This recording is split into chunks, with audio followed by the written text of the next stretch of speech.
say this, you know what I'm saying? I see a lot of people be talking shit about America. Hey, if you don't like America, go to another country, bitch. I love this country. I'll protect this bitch.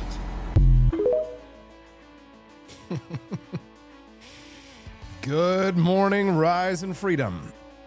How we doing, poo-poo? Welcome to the Wake Up America show. You're about to get your AP education. Very perceptive of you, poo-poo. It's time to rise in freedom. Let me ask you a question to start your day. You ever notice that everything in this country that the government does is essential right up until it actually has to work? I mean, think about it. The laws are essential. The experts, they're essential. The agencies, essential. Everybody in Washington is so important that you wonder how the sun even comes up without a committee vote. And then real life hits, a hurricane hits, gas prices spike, the power grid fails, the airport line looks like Disney World on a free ticket day, and suddenly all these essential systems start looking a little optional.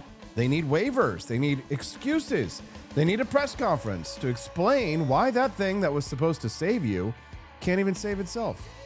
And that is the theme of today's show, the difference between what sounds strong and what actually works, because we're going to start with the Jones Act, this beautiful, patriotic, red, white, and blue law that we're told protects American shipping, American industry. Thomas Massey even supports it. Until prices go up or a crisis hits, and then the same government that told you that this law was sacred says, well, maybe we should wait for a few days. Oh, so the backbone of national strength needs a timeout? Well, that's not a backbone. That's just a gym membership. Lots of promises, very little performance, very, very expensive. So we're going to break that down. Does this law, the Jones Act, make America stronger, or does it just make everything more expensive until politicians get nervous, hit the pause button? Then we're going to shift this morning in the A1 segment from bad policy to bad ideas, because Paul Ehrlich just died. And this is the man who told the world we were all basically just a swarm of locusts with credit cards, that we were running out of food, that hundreds of millions of people would starve, that maybe, just maybe, there were too many people, very serious, very scientific, very wrong. And yet somehow that mindset is still with us. You see, when young people start asking if it's even moral to have children, you see this when the future is sold not as something to build, but as something to fear, then you see how the brainwashing has taken root from people like Paul Ehrlich. And so we're going to take that apart, and we're going to ask, how did a theory that failed this badly still shape the way that people think today? And what does that say about the expert class in this country? And then we're going live into the real world, because while Washington argues and philosophers panic, the TSA is starting to strain. About 50,000 officers working without pay. People are quitting, lines backing up. You got Kristi Noem's DHS. Kristi Noem's now out the door, and now the DHS is like just a complete nightmare. If you have anybody who's been trying to get on a plane the last few days, you might have experienced it. And we're going to ask the question that every traveler is thinking: is this just Congress being Congress, or is this a real management failure? And then finally, we're going to go international. Cuba in the dark. Again, blackouts, fuel shortages, a grid that looks like it was built during the Reagan administration and never touched again. Now the regime is talking to Washington. Washington's got a new attitude. I do believe I'll be having the honor of taking Cuba. That'd be good. That's a big honor. Taking Cuba. Taking Cuba in some form, yeah. Taking Cuba. I mean, whether I free it, take it, I think I could do anything I want with it. Okay, so now Cuba is now finally talking to Washington. They're finally talking to Washington because socialism loves to tell you it doesn't need markets right up until the lights go out. And then suddenly it's, hey, any chance you guys have some fuel? So Mailyn Salabarria is joining me at 8:30 this morning. We're going to ask the big question. Is it a temporary energy problem? Is this a directed energy problem? Or just a predictable result of a system that promised equality and delivered darkness. So that's the show today. Bad laws that need waivers, bad ideas that won't die, and a government that can't keep airports moving, as well as a socialist system that can't keep the lights on. And through all of it, one simple question. Are we governed by reality or by people who sound smart until reality shows up? Let's start with the law they love, the Jones Act, of course, until you need help with it. Who do you work for? Notice. Who? Notice. I don't even know what the hell that is. You gotta get yourself a real job. Who do you... What? Who do you work for? Notice. Who? Notice. I know that is. Get yourself a real job. All right. All right, guys. This morning, I want you to picture this. It's September 2017. A family standing in a dark kitchen in Puerto Rico after Hurricane Maria. The power is out. The fridge is warm. The baby formula is running low. The generator is thirsty. The water isn't right. The store shelves look like they've been picked over by locusts with a business degree. And just a few miles away, there's a port. There's an ocean. There are ships in the world. There's cargo in the world. There's an entire country called the United States of America. And yet, hanging over the whole scene like a bad joke is this question. Can American citizens get American goods moved by water inside America without first getting a hall pass from a 100-year-old federal shipping law? After Maria, the government issued only a temporary 10-day waiver of the Jones Act for Puerto Rico. Later, when people challenged the failure to extend that waiver, the First Circuit in Perez-Cudzma versus United States did not blow up the law. It dismissed the case on standing. So there you have it. A disaster story, a supply story, a courtroom story, and a perfect little portrait of the modern administrative state. Help is needed. People need help. There's been a disaster, but the law gets in the way. The government hesitates, and when the citizen goes to court, he discovers that procedure is the state religion of people who do not want to solve the problem. Now, let's fast forward to right now. Reuters reported this week that the Trump administration has been considering a temporary Jones Act waiver to help move energy and agricultural products between U.S. ports as the Iran war helped send fuel prices higher, okay? So Reuters also reported that U.S. gasoline prices topped $3.50 a gallon, hitting $3.58 after a sharp run-up during the conflict. So let me translate this from governmentese into English. The very law that we are told is a pillar of national security suddenly becomes a speed bump the minute that ordinary people start getting punched in the wallet. That is the giveaway. That is the tell.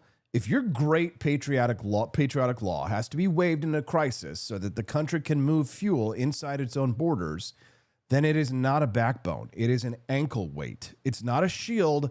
It's a self-important hazard dressed up in red, white, and blue. And that is why I want to talk about the Jones Act, not like it's some dry little policy argument for men who own too many bow ties, but this is a perfect case study in how Washington confuses restriction with strength. I am a libertarian nationalist. That means that I believe a country should be strong enough to defend itself, serious enough to maintain industry, and confident enough to move its own goods without tying its own hands to look patriotic. I don't worship the market as a god, and I don't worship the state as a substitute religion. I ask a more difficult question. Does the policy make the nation stronger in reality, or does it just make politicians feel tough in a press release? The Jones Act fails that test in a way that is both expensive and embarrassing. Quite frankly, it's deeply embarrassing that Congressman Thomas Massie supports it. It is a law written in the name of national defense that keeps having to be relaxed when the country actually needs to function like a normal country. That is not what real strength looks like. That is what fake strength looks like. And that's what happens when the government takes a real strategic concern and then turns it into a permanent excuse for an economic bottleneck. So I want to start this morning by putting that audience, all of us, right there in that dark kitchen, okay? Not because Puerto Rico is the whole story, but because it does tell the truth about the whole story. The law sounds noble when you describe it from 30,000 feet. national defense, maritime readiness, American shipbuilding, God, country, sea spray, eagles, fine. It's beautiful. It's very cinematic. But down on the ground where people actually live, it often looks a lot less like a patriotic epic and a lot more like a government-created choke point that everyone has been too nervous to call stupid. Well, I'm happy to call stupid, because if you cannot explain to the man paying more at the pump, or the family paying more at the grocery store, or the territory paying more to get supplies, why this sacred law keeps needing waivers, then you do not have a national strength argument. You have a talking point and cronyism. And this morning, we're going to drag that talking point out in the sunlight, see if it can survive 5 minutes without the perfume of patriotic sentiment. So let's talk about what the Jones Act really is, okay? Let's strip the patriotic perfume off this thing and take a look at the stinking, with the music, without the music swelling in the background. The Jones Act, what it is. So this is the coastwise shipping requirement that's now codified in Section 55102. In plain English, if you want to move merchandise by water between 2 points in the United States, you have to use a vessel that qualifies for the coastwise trade. Customs and Border Protection describes that as a ship that is U.S. built, U.S. owned, and U.S. documented, with the broader U.S. flag and crew requirements part of the way that system operates. So that is the mechanism. It's a legal filter, essentially a closed lane. It's a government command that says you may not use just any safe ship ready to do the job. You may use the ship that fits the box that we designed in Washington. Now, notice what that means. It means the law does not create competitiveness. We're frequently told by people that we want to create competitiveness in the law, but it presupposes competitiveness. It doesn't build efficiency. It restricts the field, and it hopes that efficiency will somehow show up out of polite respect, right? That is not how real industrial power works. Real power comes from capacity, talent, technology, flexibility, and volume. It comes from actual ability. The Jones Act does not guarantee any of those things. What the Jones Act guarantees is that a narrow, legally protected set of players gets the domestic waterborne trade, and then the rest of the country gets lectured about how all of this is for the good of the nation. I'm sorry, but when the government limits competition, raises barriers to entry, and creates a legal moat around a small class of incumbents, my first thought is not, wow, what a beautiful act of civilizational confidence. My first thought is, who's making money off of this arrangement, right? And why are they using the national interest as a human shield? And this is where this argument gets philosophically important. Camille will like this, because I do not want to make the dumbest argument here. The dumbest argument would be that any concern about maritime readiness is automatically illegitimate. No. Nations need supply lines. Nations need logistics. Nations need the ability to support military operations and to compete and to keep their own economy moving when the world gets dangerous. So only a child or a pacifist thinks that you can be serious about sovereignty while ignoring shipping and the realities of trade. But the fact that the goal is legitimate does not mean that the means are intelligent. Okay, that is the trick with bad Washington policy. They'll take a real fear, a real need, a real strategic problem, and then they will build this clumsy little legal temple around it. And then they'll treat anyone who questions the temple as a heretic. Well, I'm happy to be the heretic here, because a law that makes it harder to move goods inside the country in an emergency, that's not a national strength law. That's cronyism. It's a national inconvenience law that's hijacked the language of strength, the very real concerns of trade. And this is what makes, unfortunately, I would say, the Jones Act so perfectly American in the worst possible way. So it's one of those policies that sounds like a movie trailer but operates like a toll booth. It's described in the language of worship brass and historic duty, but in practice it often functions as a rule that narrows options, raises costs, and makes the country less agile. This is why I say it's not just bad economics. It's also fake nationalism. Real nationalism does not tie the nation down and then call the ropes a safety harness. Real nationalism builds the kind of capacity that doesn't need to be excused every time the weather turns bad or the oil price moves or the United States bombs another country in the Middle East. A nationalist policy should knit the country together. It should make it easier to move fuel, food, and materials to Americans in every corner of the country. So if a law taxes distance, if it reduces flexibility and still demands applause because it has a flag in the brochure, then that law is not strong. It's sentimental. And sentimental governance is how strong countries become slow countries. Good morning, John and KC. Good morning, Drew Van Runkle. Good morning, Helping Freedom. Says, nice shirt, AP. I didn't know it was 2009 again. Is this a 2009 shirt? I didn't know. Hold on. You know what? You're probably right. That's what I get for shopping at Ross Dress for Less.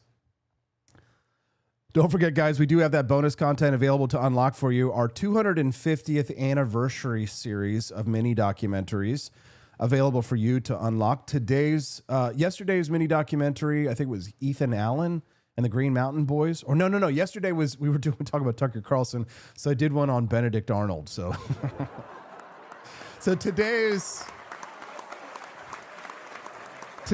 little Lego mini documentary that I know that Amy J. Easley is going to love, today's mini doc, and Joni Rankin especially, is about the Marquis de Lafayette. The Marquis. So today's little Lego mini documentary available for you guys. If we unlock it, all we have to do is raise $100 on the Wake Up America show. If we raise $100 on the show today, then that will unlock our mini documentary about the Marquis de Lafayette. So get those Rumble rants in early and often. You can start with $1, $5, any amount. And once we raise $100, then we'll play our mini documentary for you. And if we hit 150, we'll do the great grift off. So how do we unlock the bonus content? You can gift subs to each other in the chat or make Rumble rant purchases. Alternatively, you can head over to 4libertyshop.com. That's the number 4libertyshop.com. Make a purchase. The 250th anniversary collection has been selling like hotcakes. People friggin' love it. And I'm glad. Happy 250th birthday to the United States, 1776 to 2026. Celebrate the 250th anniversary by clicking on this lovely lady right here. You can see all of our incredible merch. Stephanie has really done a good job putting all this together for you. The double-sided American flag's very popular. I've been wearing my 250th anniversary polo everywhere. People love it. I wore it to my Sons of the American Revolution meeting the other day.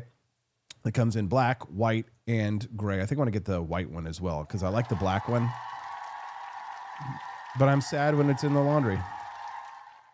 So unlock that bonus content, guys, by making purchases, and we'll all have a great morning. Okay, let's do it. All right, so to be fair, let's understand why this law was passed in the first place. Because part of the reason that it has survived so long is that it was born out of a real strategic anxiety. The Merchant Marine Act of 1920. So the big law this all comes from stated as a matter of national policy that it was necessary for the national defense and for the proper growth of foreign and domestic commerce that the United States have a merchant marine sufficient to carry a large portion of its commerce and serve as a naval or military auxiliary in time of war or national emergency. So that is the original argument in its own words.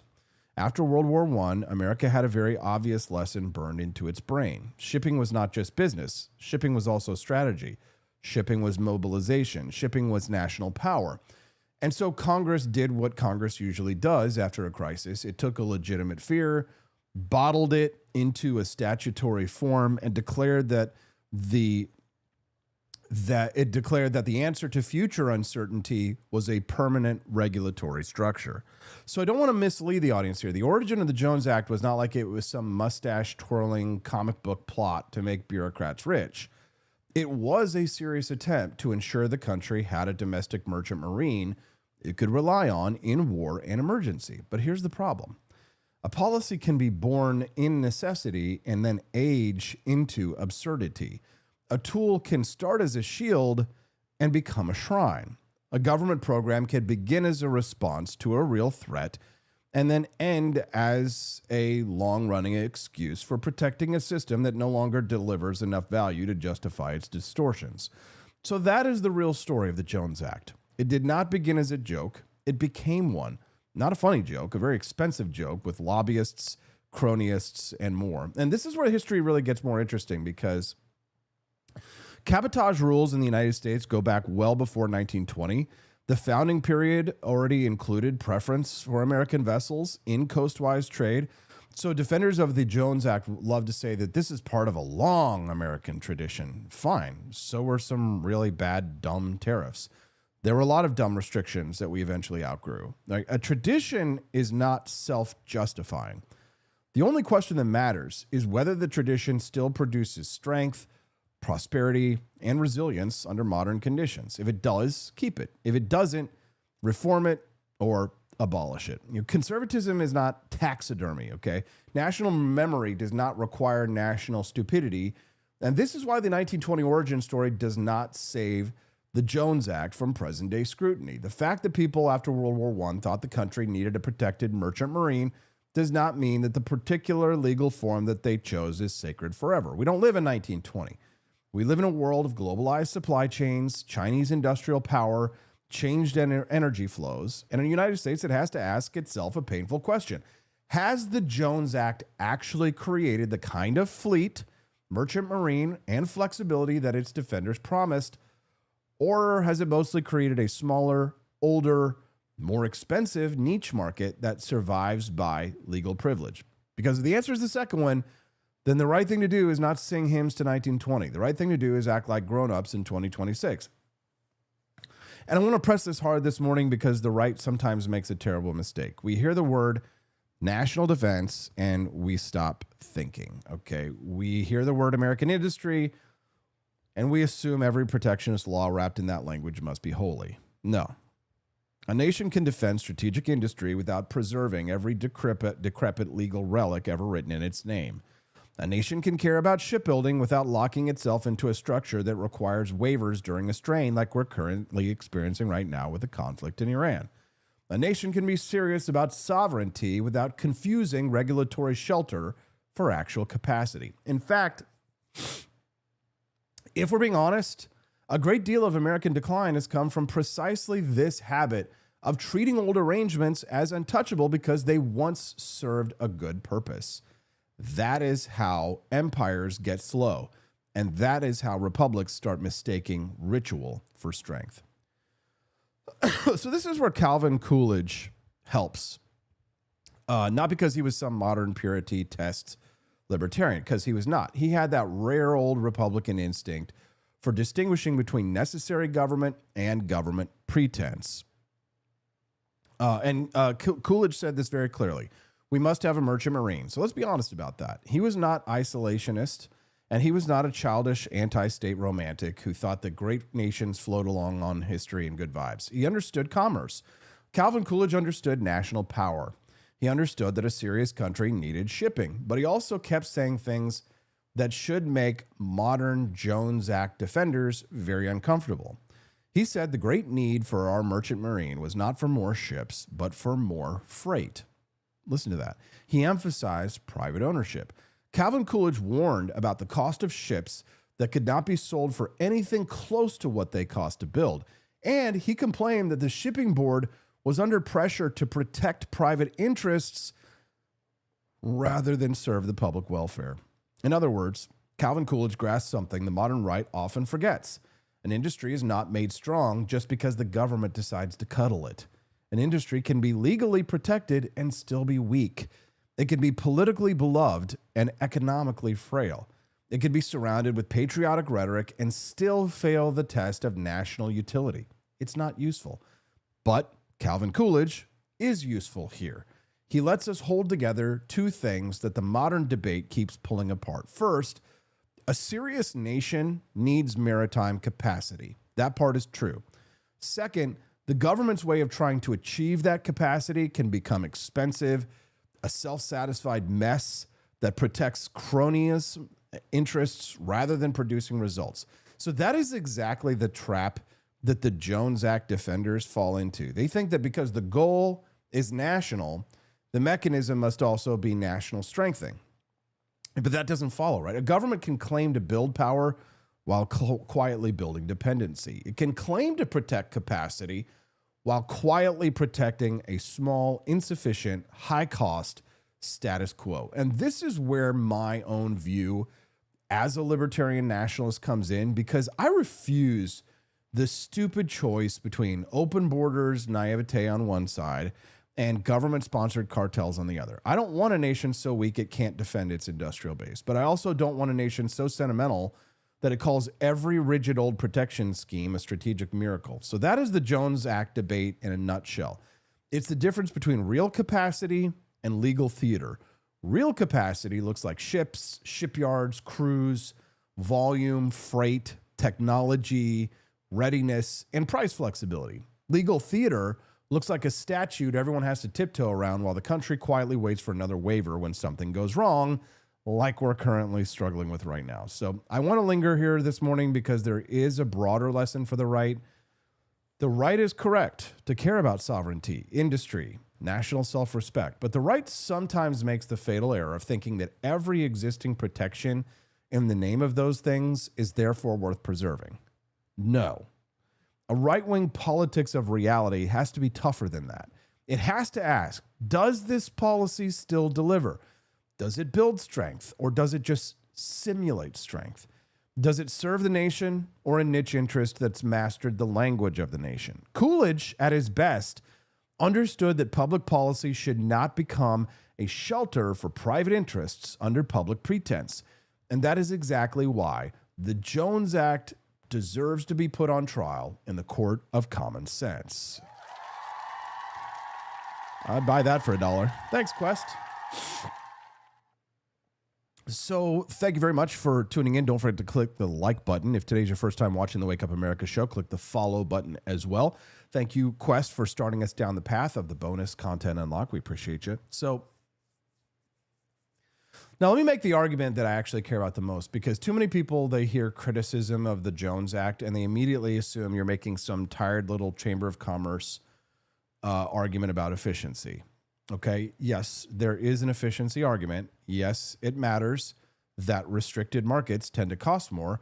Yes, it matters that the GAO reported the Jones Act has created a distinct shipping market to Puerto Rico, and that some shippers reported lower rates on foreign carrier routes than on comparable U.S.-Puerto Rico routes, even as the GAO cautioned that data limits made the full effect harder to quantify. My bigger point is not just that this law is expensive. My bigger point is that weakening the nation under the guise of strengthening it is dangerous. So the part that I want people to feel in their bones, right? Look at the state of the fleet, okay? Murad's 2024 fact sheet said the privately owned U.S. flag ocean-going fleet eligible under the Jones Act counted 92 self-propelled vessels over 1,000 gross tons, and many of them will need replacement as they approach or exceed nominal service life. 92. That's not a civilizational flex. That's a warning label. You don't get to talk like you're commanding the seas when your protected fleet is that small and aging. That's exactly what I mean when I say the law protects a theory of strength rather than producing enough strength to justify the theory. If this is the crown jewel of our domestic maritime policy, it looks less like a crown jewel and more like something you find at a display case in a museum that says, please do not touch, very fragile. And it's Ripley's Believe It or Not, so it might be BS. You're in Branson. You're at Ripley's Believe It or Not. So here's my nationalist case against the Jones Act in one sentence. A nation that cannot move fuel, food, and materials as efficiently as possible inside its own borders during a crisis is not as sovereign as it thinks it is. That's not a free trade cliche. That is a hard reality. Sovereignty is not a feeling. It's not a poster. It's logistics. It's capacity. It's the ability to surge. It's the ability to adapt without waiting for a waiver from the same people who tied the knot in the first place. A country that needs emergency exceptions to allow more flexible domestic shipping has designed a system that confesses its own inadequacy the moment pressure arrives. So this is why I reject the sentimental right-wing defense of the Jones Act. It sounds tough. It feels tough, but it's not tough. It's comfort food for people who want to feel pro-American without doing the hard work of asking whether a policy actually works. Real nationalism is demanding. Real nationalism doesn't just applaud a law because it says American on the label. It wants results. It wants production. It wants redundancy, and it wants scale. It wants an industrial system that doesn't freeze up the second geopolitics get messy. If the Jones Act has produced a smaller, stiffer, more expensive market that keeps needing emergency relief, that is not an expression of national confidence. That is a century-old compromise that people are afraid to touch because nobody wants to be accused of hating America by people who think a legal moat is the same thing as a fleet. This morning, I want to drive this point home, guys. You don't have to choose between being a libertarian and being a nationalist. You can hate the Jones Act for both reasons. The libertarian in you hates it because it's a government-imposed barrier to competition that punishes consumers and distorts markets. The nationalist in you hates it because it gives you less flexibility, less surge capacity, a smaller fleet, less real-world resilience, while bragging about defending American strength. That's why I say this law is dumb. Not because I don't care about national power, but because I do care about national power. And I refuse to pretend that scarcity, rigidity, and waiver dependency are forms of strength just because someone in Washington said the word security with a straight face. There we go.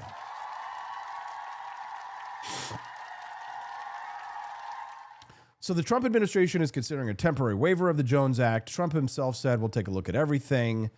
Trump called it a restricted act, even while acknowledging the law's supporters in Congress. Reuters reported analyst Patrick DeHaan said a waiver might slow gasoline price increases by about 5 cents a gallon on a daily basis. Now, guys, 5 cents a gallon is not the second coming of leaded prosperity, but that is not the point. The point is that even a modest relief effect is enough to make the government consider suspending the thing. Why? Because when politicians have to choose between the rhetoric of protection and the reality of costs, reality has this annoying habit of turning their talking points into paper mache. And this is the part I want to have some fun with this morning because there is something deeply American about creating a law, declaring a pillar of national security, defending it for generations, then waiving it whenever the consequences become too politically unpleasant. It's like building a giant concrete barrier in your own driveway, calling it a security feature. Then every time you need to get to work, you ask the neighbors to help you move it. All right. At some point, the issue is not whether the barrier was built for a serious reason. The issue is whether it belongs in the driveway anymore. That is the Jones Act, a structure that may have begun with a serious strategic purpose, but which now keeps revealing itself as a clunky, expensive, politically overprotected obstacle that everybody quietly works around when real life gets impatient. And I want to make one more point before I land this thing. All right, this is a difficult question for people who have loved Thomas Massie for a long time, but we got to call him out on this one.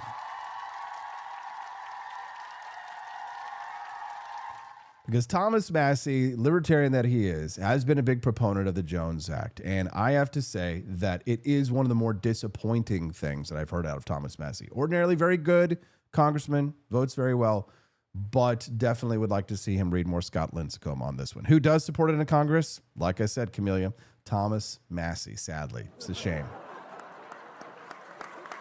It's a shame. It's a shame. It's a shame. Shame, know your name. You actually, when you listen to Thomas Massie's quote on it, he sounds more like Donald Trump talking about tariffs.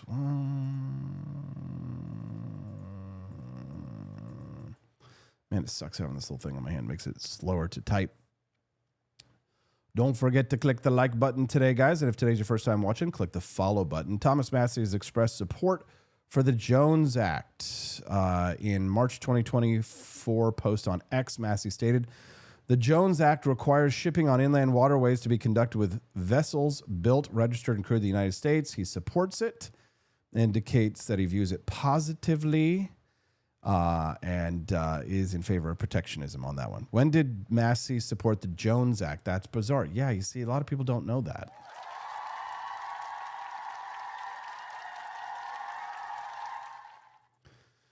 Yeah, so when you ask who supports it, Yeah, Congressman Thomas Massey supports the Jones Act, which is, it makes sense. He's got waterways, I believe, in his district. So let's take a look. So he says he views it favorably. He's, per congressional records and bill trackers, broader searches for his statements. Here we go. He just says that he's in favor of it. He views the law positively. The views on X, you can go and search it up on Grok to take a look at his quotes on this one. Critics, including some libertarian voices on X, have highlighted this as inconsistent with free market principles. Massey has not engaged much publicly to elaborate or defend beyond that supportive reference. So disappointing in many ways lately. Very true. Thank you, Chameleon. Looking forward to speaking to you here in 20 minutes. Chameleon Peterson will be here to talk about Kristi Noem being out at the Department of Homeland Security and other news. Okay, take a listen. It's a sound you might not expect to hear outside of downtown Walgreens. The store is just one of several now playing classical music outside. But the tunes are not for ambiance. NBC5's Charlie Wojciechowski explains. This was the scene last month at a South Loop 7-Eleven. A teen takeover had left the convenience store in shambles. The next day, while debris still littered the street, speakers on the building blared opera. Music is the new tool here at Walgreens stores in River North and Greektown as well. But the reason for the music, according to Walgreens, is not to attract shoppers, but rather to discourage people from hanging around the store. In a statement, a company spokesperson confirmed at various locations, we have implemented a recorded music loop that plays classical music outside of some stores to help deter loitering on the premises. So they figured out a way to get people to stop hanging around the store.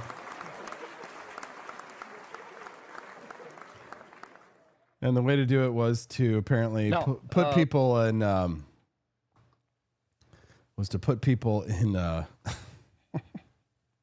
put classic music on the speakers there.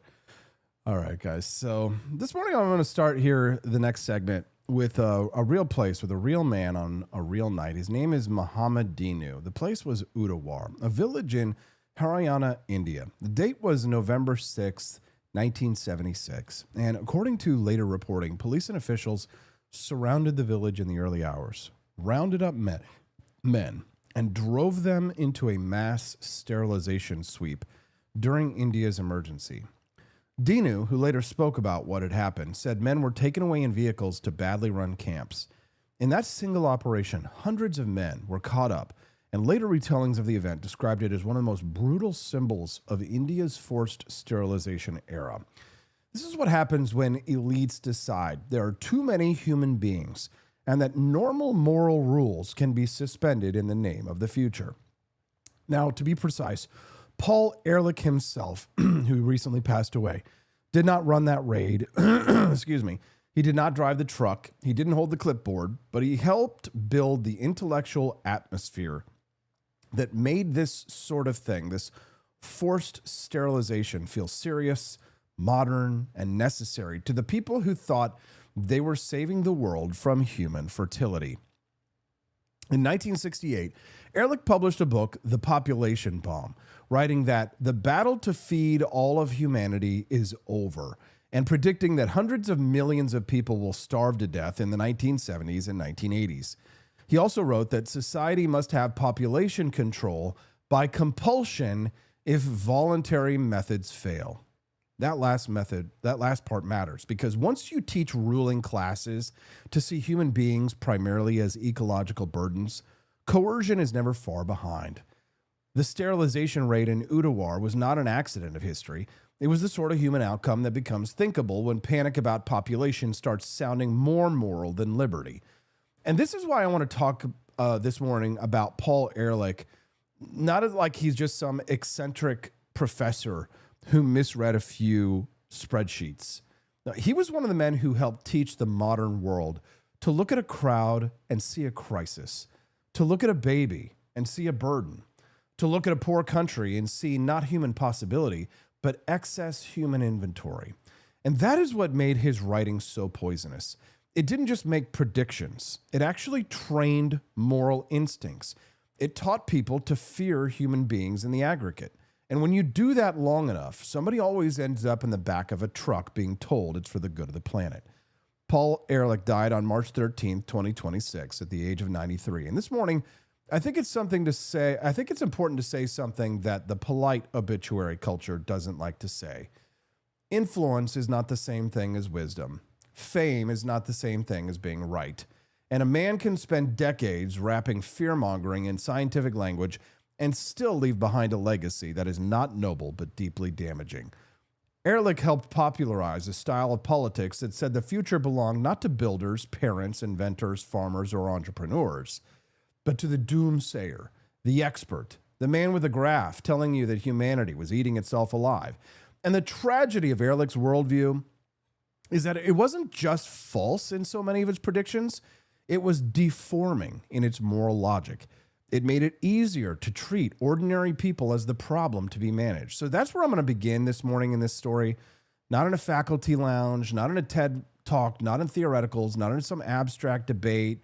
Right? I want to begin in a real village on a real night with a real man, because bad ideas should be judged not only by the elegance of their theory, but the kind of thing that they make politically possible. And the Paul Ehrlich School of Population Panic made a lot of ugly things possible. It taught the world that human beings were first a threat and only second a gift.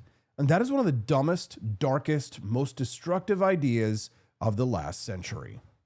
Now, given the population explosion, let alone in this country, what ought the government to do about this? Well, what it ought to do is this. The first thing, you don't want to put, I'm against government interference in our lives. You want to minimize that. So the very first thing the government should do is try and take the pressure off to reproduce. There's a lot of pressure in our society now to reproduce. If you're single, people try and push you into getting married. You know, your wife, you have a bachelor over and your wife says, gee, shouldn't I have a nice girl over? The idea is, nobody should escape. So there's pressure to get married. Young couples, if they don't have children, people say, gee, they must be sterile. They never say, gee, maybe they like good wine and going to the theater and so on. They prefer that to scraping diapers. So there's pressure to have children. So the first thing that should happen is that the president ought to say, from here on out, no intelligent, patriotic American family ought to have more than 2 children, preferably 1, if you're starting a family now. Not any law, but just say this is what responsible people do. He ought to make the FCC see to it that large families are always treated in a negative light on television wherever they appear. There ought to be a tremendous amount of television time devoted to spot commercials, the sort we've had against smoking. But the ones in the middle, say in the middle of Beverly Hillbillies, you get a scene which shows Los Angeles in the smog, and it just says this city has a fatal disease. It's called overpopulation, and so long. Now, that sort of campaign, you could have a census, a sample census, which would see whether that was having the desired effect. If that didn't, you could move to giving women bonuses for not having babies. That almost certainly would do the job. If that didn't have the effect, then you could move to changing the tax structure so that people who had the money and had the children paid for the children. In other words, you would increase taxes on people with children rather than decrease them, since when they have the children, they require more services. If that doesn't work, then you'll have the government legislating the size of the family. And people say, oh, that's impossible. Government can never intrude and tell you how many children to have. Well, I got news. It intruded a long time ago and told you how many wives you can have. And there's not the slightest question that if we don't get the population under control with voluntary means, that in the not-too-distant future, the government will simply tell you how many children you can have and throw you in jail if you have too many.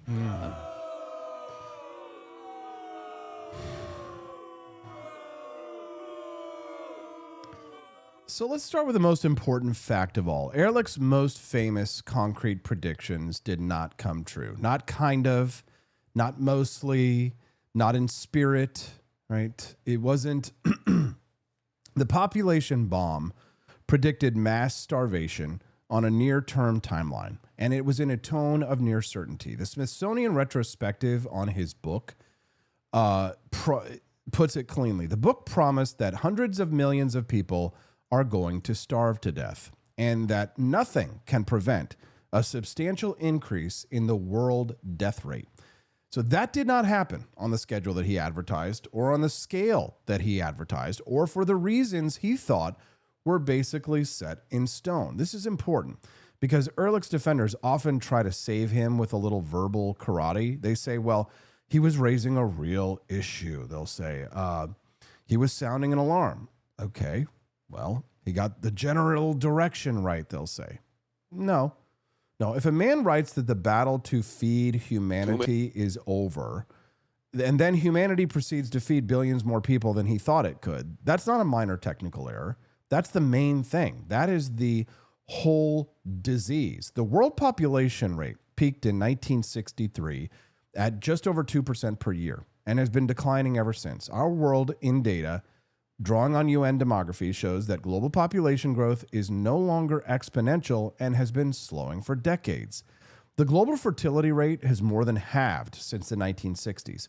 That matters because the population bomb mindset fed on the image of runaway human multiplication as if history were just going to continue in a straight little line and continue to go up forever. Line always goes up, right? But demographers, actual serious demographers, knew that the actual story was more complex. Societies urbanize, income rises, child mortality falls, fertility falls, women gain more education, transition happens. Human history is not a cartoon of rats in a box. It's a story of culture, technology, incentives, and adaptation. Ehrlich's whole brand worked because he took a complicated human story and reduced it to panic math. And the food story, it's even worse for him. Well, many people, too much consumption, and growth mania. At the age of 90, biologist Paul Ehrlich may have lived long enough to see some of his dire prophecies come true. You seem to be saying that humanity is not sustainable.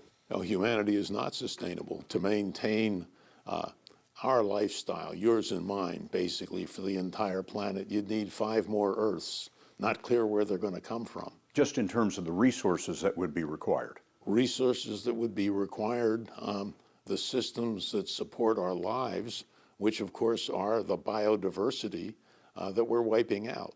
Humanity is very busily sitting on a limb that we're sawing off. Yeah, BS.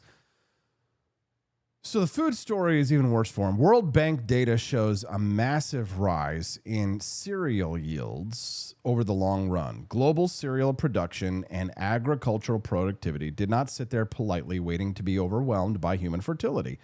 They changed. They grew. They got smarter. Better seeds, better irrigation, better fertilizer, better knowledge, better distribution, more trade. The Green Revolution didn't make the world perfect, but it destroyed the pretense that human beings were passive prisoners of a fixed amount of agriculture that the way Ehrlich spoke as if it were, that there was a fixed pie, there was only going to be enough food for everyone, and we were all going to starve to death because we wouldn't have enough food. So this is the deeper error that I want to hit this morning. So Ehrlich looked at humanity and he saw consumption. His critics looked at humanity and saw production, invention, substitution, and cooperation. He saw nothing but mouths. They saw minds, and it turns out minds matter a lot. Who knew? Apparently not the man writing about the coming human buffet of death. 15 years, the end will come. And by the end, I mean an utter breakdown of the capacity of the planet to support humanity. His bestseller, which sold an amazing 3 million copies, said nothing can prevent a substantial increase in the world death rate. That was comically wrong. Today, there are 4 billion more people. The death rate fell dramatically. Too many people, too much consumption. 60 Minutes did mention that Ehrlich was wrong about widespread starvation. But they take him seriously, never mentioning his other ridiculous predictions, like his claim that by the year 2000, England will not exist because of climate change. But England's still here. Instead of interviewing doomsayers like Ehrlich, 60 Minutes should talk to Marion Tupy, the creator. Is England still there, though, John? My friend John Stossel there, folks.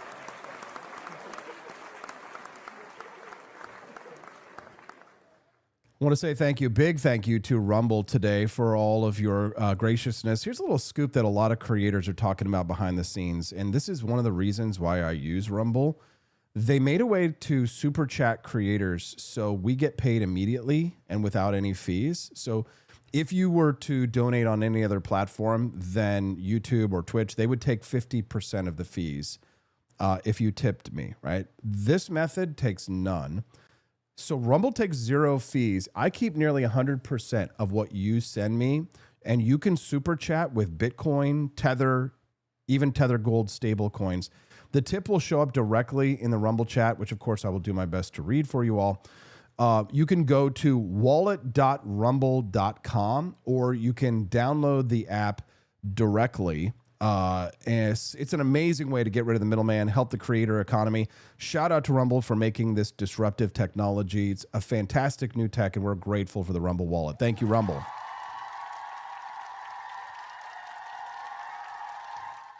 Population bomb.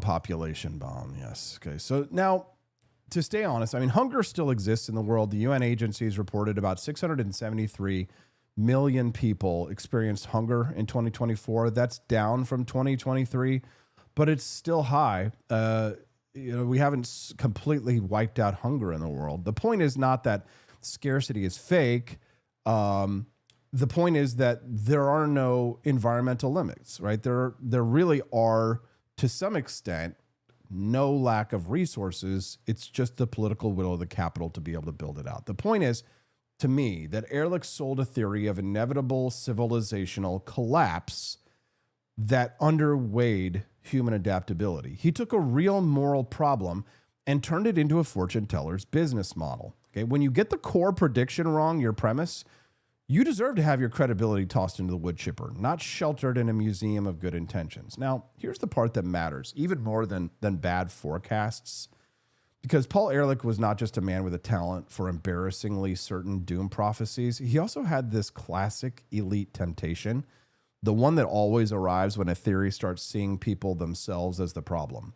In The Population Bomb, he wrote, "We must have population control at home, hopefully through changes in our value system, but by compulsion if voluntary methods fail." That's not a paraphrase. That is his language. By compulsion if voluntary methods fail. Savor how chillingly casual that is. Not we should debate difficult trade-offs.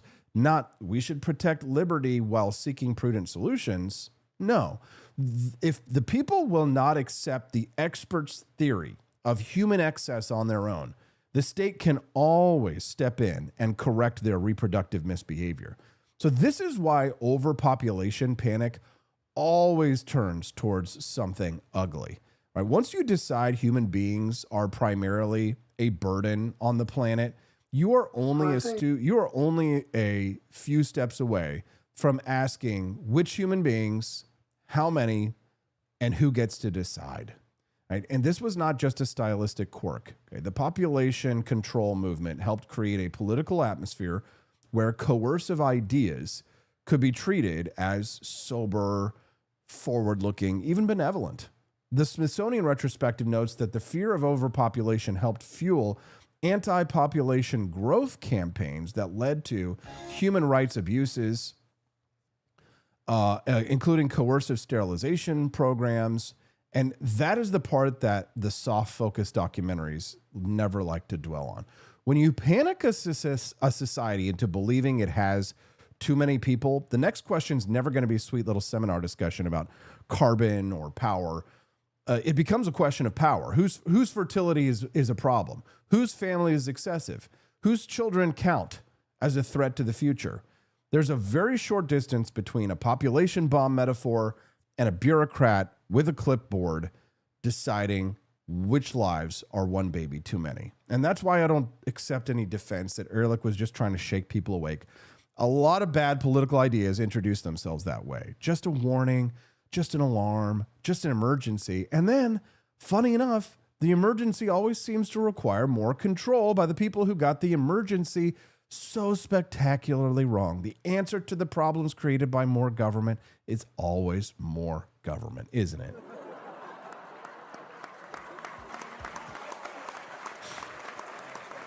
Always. So, Ehrlich's population politics were bad, not only because they underestimated human creativity, but because they invented a kind of soft despotism. Experts know best. The public cannot be trusted. Family decisions are no longer private or moral or religious or cultural. they're now subject to ecological triage by the people who gave you the feed all of humanity is over line with a straight face. And that's why I think this mindset is so deeply at war with a healthy civilization. A healthy civilization wants children. A healthy civilization believes the future is worth inhabiting. A healthy civilization sees family not as an environmental crime scene, but as the primary school of liberty, duty, sacrifice, and love. The Ehrlich mindset looks at those same realities and sees a carbon problem with toys. It cannot build a confident society because it's rooted in contempt for the ordinary human that makes societies continue. It is, at its core, a politics of anti-fruitfulness. And a culture that starts treating families as ecological vandals will soon find out that the biggest problem is not population growth, it's civilizational fatigue. So I've got more on that, but I've run out of time. I've got to go talk to Camellia Peterson. Kristi Noem is out of the Department of Homeland Security. Do you have somebody getting on a flight that you love today? I know, I do. The TSA is a mess. We're going to talk about that with Camellia Peterson to see if you're going to be able to get on a plane today. We'll be right back. You're watching the Wake Up America show, and this is the For Liberty Network.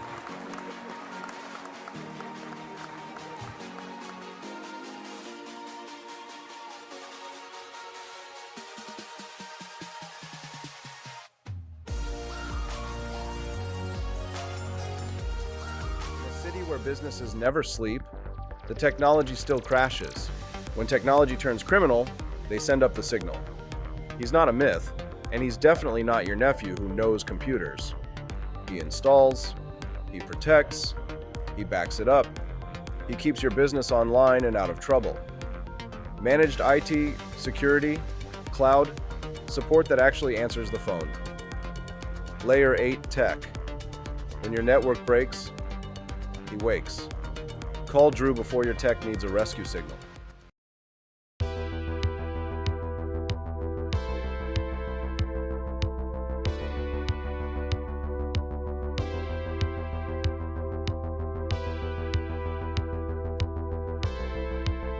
Are you tired of the strange radioactive effects of leftist culture? Do you ever wonder what happened to good old-fashioned American values? Well, fear no more, because there's a new force fighting back against the cultural rot of today. Introducing Culturama, a right-of-center talk show that's taking back the future today. Hosted by none other than blonde bombshell herself, Daniela Pensack. She's not just talking, she's taking culture back. With sharp takes, brilliant guests, and a few surprises along the way. Tune in to the live video podcast twice a week, because the future doesn't have to be weird. It can be Culturama. If there wasn't going to be somebody who was a fiery champion of liberty, somebody who would get out there and who would be aggressive, and if they wouldn't do it with more fire or passion than I had, then I would go and I would fight this battle for us. I've fought for the principles that we all share. Parties tend to be secondary to me. We're here because we believe in the principles of liberty. I am not a perfect messenger, but I think I'm a damn good one. This is a replica of our first president's flintlock pistol. You have my full support, my respect, and my gun.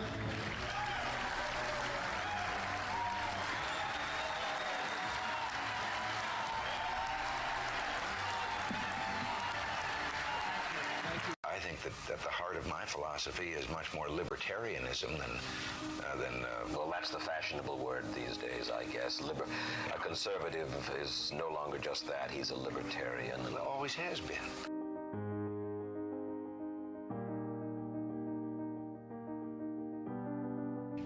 Yet any time you and I question the schemes of the do-gooders, we're denounced as being against their humanitarian goals. They say we're always against things, we're never for anything.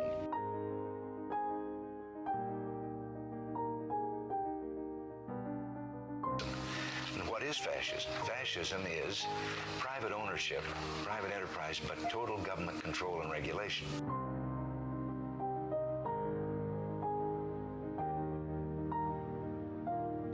Well, the trouble with our liberal friends is not that they're ignorant.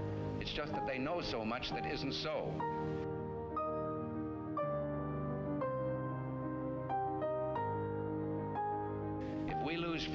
there's no place to escape to. This is the last stand on earth.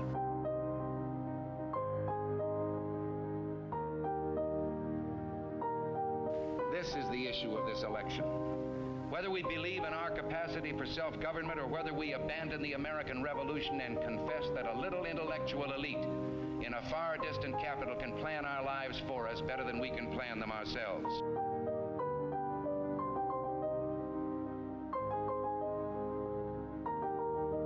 The conservative, so-called, is the one that says less government, get off my back, get out of my pocket, and let me have more control of my own destiny.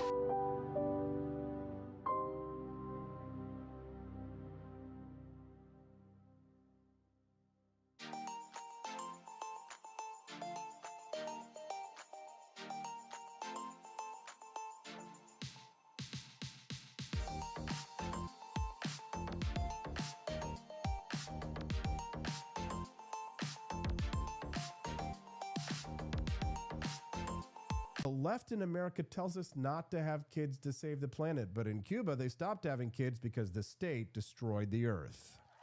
Collectivism doesn't create justice. It creates shortages, corruption, and power for the few. I've not just seen it, I've lived it. My family escaped it. Now the same failed ideas are being sold to a new generation. I'm here to expose the lie and defend liberty. From Cuba to Argentina to the United States, the freedom movement is rising. Cafecito Libre is the exile voice of economic truth. Cafecito Libre, premiering March 3rd as part of the For Liberty Network, only on Rumble.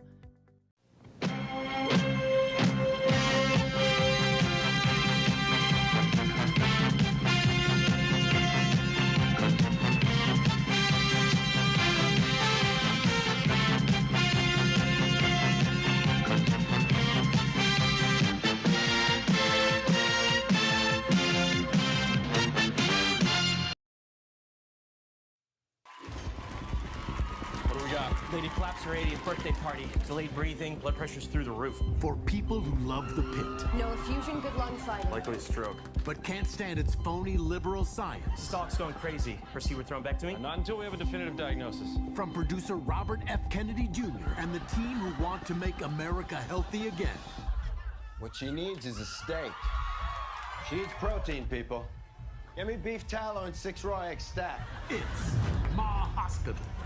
From producer Jillian Michaels and the Facebook group Beach Moms Against Vaccine Tyranny. I need 60 cc's of bull semen now! Comes a show set in the high-stakes medical crucible of Orange County, California. What's the situation? Car accident, femur fracture, and trauma to ribs 2 and 5. Oh, my leg! Sir, are you up to date on your vaccines? Yes. Loser. Okay, truth is dogs. All right. Good morning, Rise and Freedom. I'm Austin Peterson. You're watching and listening to the Wake Up America show on the For Liberty Network. What a great segment. I hadn't seen it. Camellia told me I had to see it. Camellia Peterson joins us live here on the Wake Up America show. Hi, CJ. Thanks for that tip. That was great. Good morning. Good morning. All right. You get to talk about your favorite subject. Hating on Kristi Noem. Why do you hate Kristi Noem so much? I don't get it. You had some weird. Are you just jealous because she's beautiful and she can afford all the Botox and implants and all those things that maybe you secretly desire but you can't have or whatever? Camille, is that what this is? Is this a female thing? No. Seriously.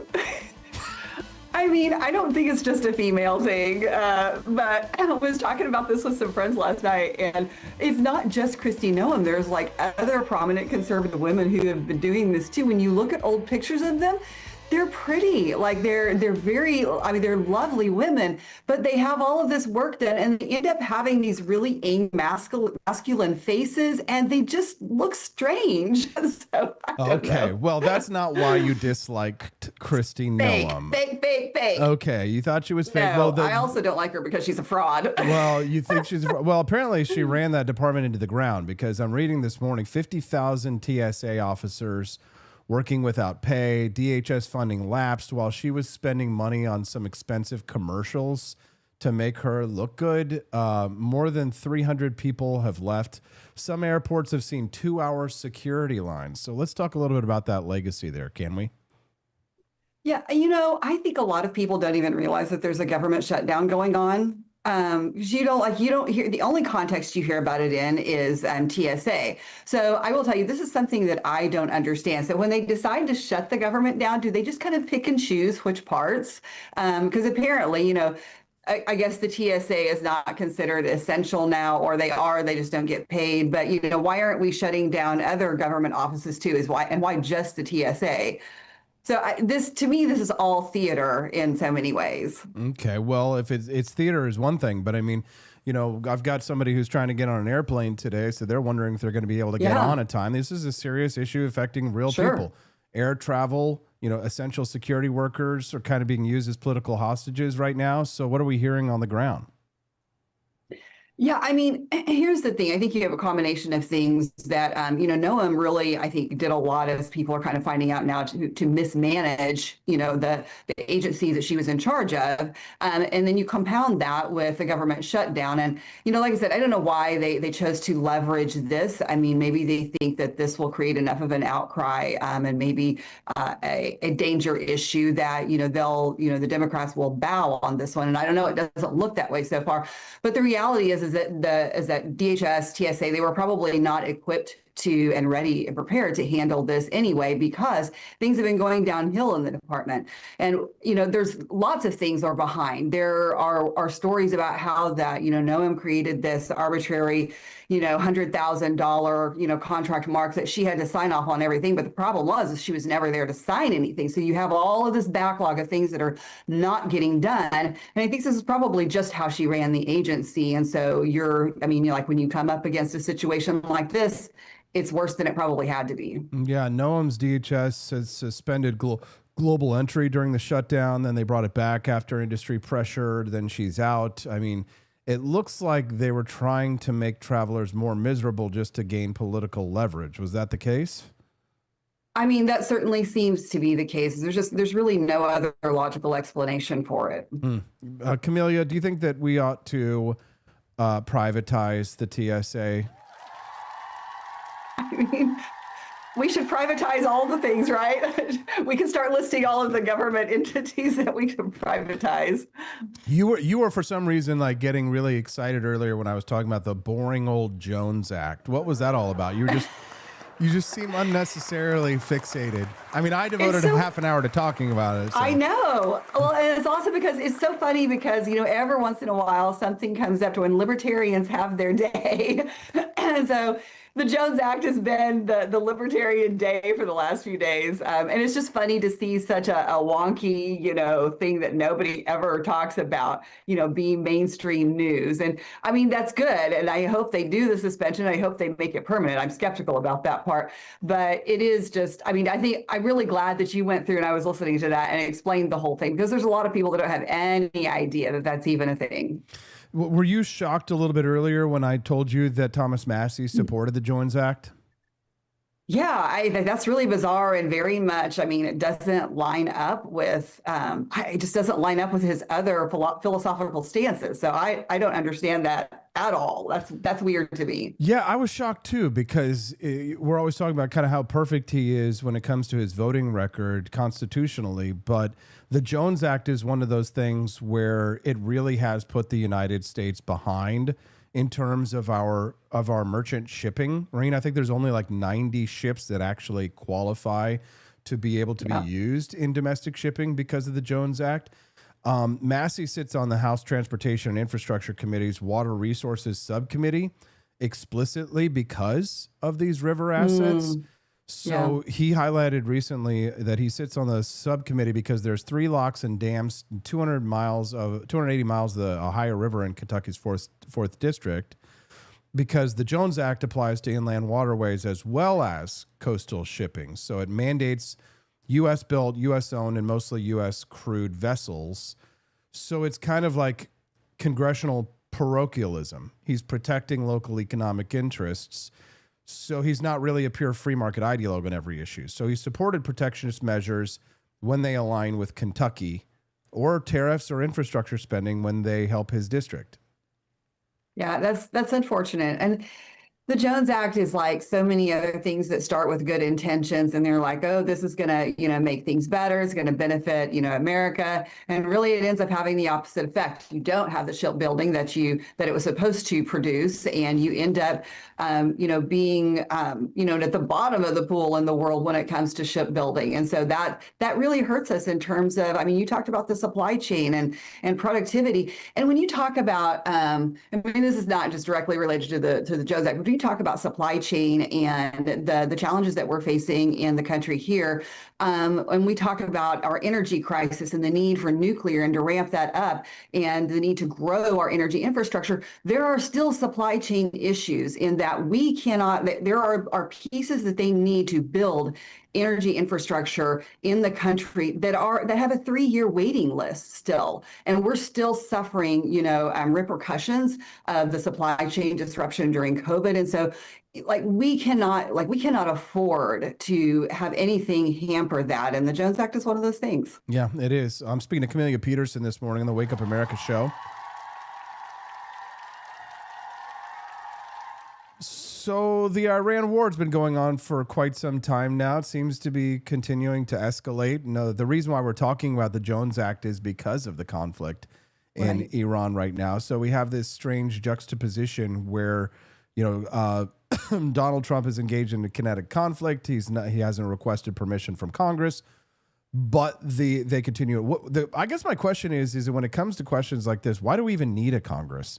Because we've simply never seen them step up in this time. I guess Gulf War I was the last time that we really saw, or I guess the Iraq War, George W. Bush went and got a congressional authorization for the use of military force, which was not a declaration of war.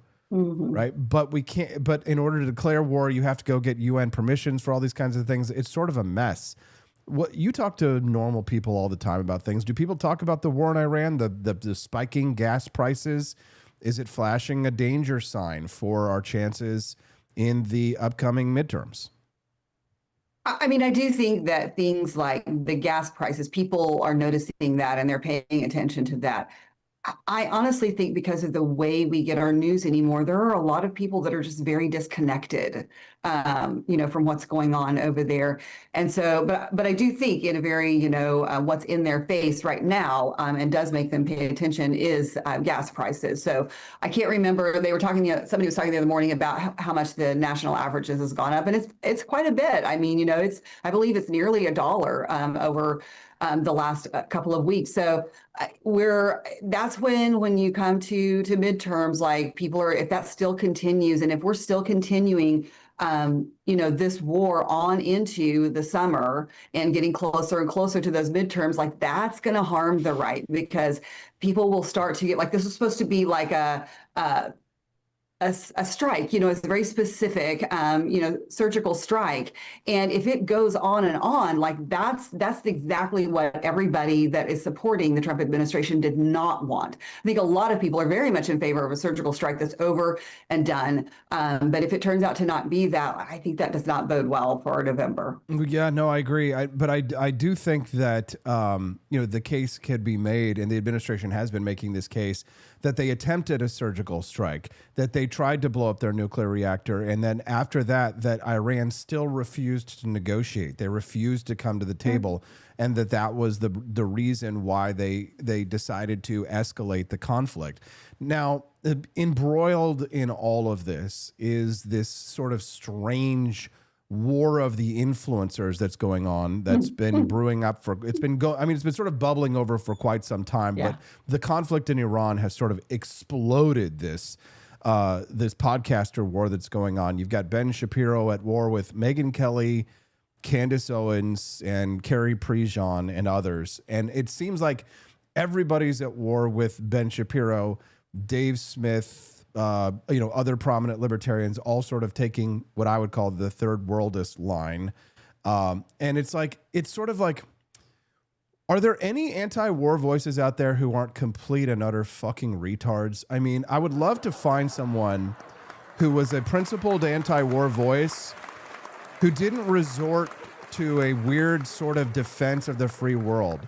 Weird sort of defense of the third world against the free world, right? It's a strange, it's a strange situation that we find ourselves in, where like the people who are supposed to be principled anti-war really only seem to be just supporting America's enemies and their arguments, like making their arguments for them rather than a principled anti-war argument. Do you see this, or am I out to lunch? No, yeah, I mean, like, I don't know if I would have thought that I would ever say that, like, I'm with Ben Shapiro on this. Really? You But didn't think I mean, so? like, I always supported Ben Shapiro, even when I disagreed. Like, Even when I disagreed with him on certain things. That's true. Yeah, I have always liked him. There reached like a point in the last, like a few years ago, where I was like, like that's a bit much, right? And so I did disagree on several things. But I mean, he has been a voice of reason in an increasing, just like din of insanity going on in the podcaster world, because we are the news now, right? Well, I hope that's not the news, because that's terrible. Yeah, so I mean, Ben made some big mistakes during COVID-19. I mean, I think that he definitely made some bad calls during the COVID-19 pandemic, which isn't to say that we should throw the baby out with the bathwater, but I think there's probably a lot of hostility and animus against him because of his particular ethnicity as well. Oh, of course. I mean, it's just, there's so much irony in everything. And these people who are, anti-Israel and anti-Jewish at the same time, but they're also anti-gay now. But, now you have the Ayatollah of Iran. And what are they going to do? Because how are they going to choose? Because the Ayatollah of Iran is gay. It just is. It's all so much ridiculous nonsense. And this issue with the podcaster wars, whatever you want to call them, the women in there are frankly an embarrassment. Mm-hmm. I mean, they're focused on men's organs and, size and everything else, and they can't make a reasoned argument. They have to resort to that. And it's embarrassing. Yeah, it is. It's just really cringe, because I would love to hear an anti-war case that didn't somehow sort of take the propaganda of the Islamic countries or the communist countries and recycle it and repackage it as some kind of like enlightened first world anti-war view.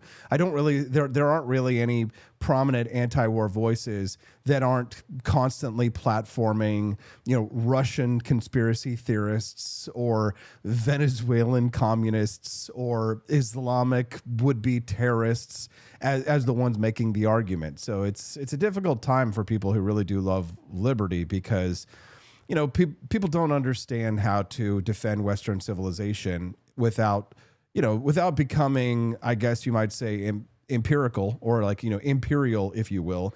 How do you make a good, libertarian nationalist argument for things without falling into the trap of statism and big government and mindless nationalism? I don't know. I mean, it's tough. I mean, I guess you could read my manifesto. Well, that's probably the best case. Yes, it's a good start. And here's the thing, though, when you talk about libertarian nationalism, the problem is that people tend to live in the extremes. And really what we need is a balance. And that's really, to me, that kind of sums up really the approach of libertarian nationalism is it has there's balance and nuance in it. And you can't, like when you talk about neocons and warmongers and whatever, like there are people who are going to go to war every day if they could, and they think that we should be the policemen of the world. Okay, you have that extreme. And then you have like the other extreme that we see now where, you end up horseshoe theory, supporting your enemies in an effort to not support your own country. Yeah. Supposedly in the name of peace. It's very odd. Hey, Camelia, what are you working on here in Missouri? Anything else that you want to share with our audience before we let you go today? As far as things that we're working on, we are on spring break for the legislative session this week, so that's kind of nice. This that I'm wearing this morning, I'm wearing the green, is Missouri Promise. This is we are working with this group to work on eliminating the income tax, and that kind of alludes to Governor Kehoe's promise that we were going to phase out the income tax. So we're on the road for that. That passed this last week out of the House. We're also passing out of the House this last week, allowing autonomous vehicles in St. Louis. So I'm here to tell you, I drove in St. Louis last week for the first time in a while. I am ready for the autonomous cars. Same here. Don't know how to drive. Same here. Camellia Peterson, you're a very rare camellia. That's why people can find you over on X at Rare Camellia. Thanks for being our regular Tuesday and Thursday 8 a.m. guest. And you have a wonderful day, okay? Have a great day, everyone. Bye.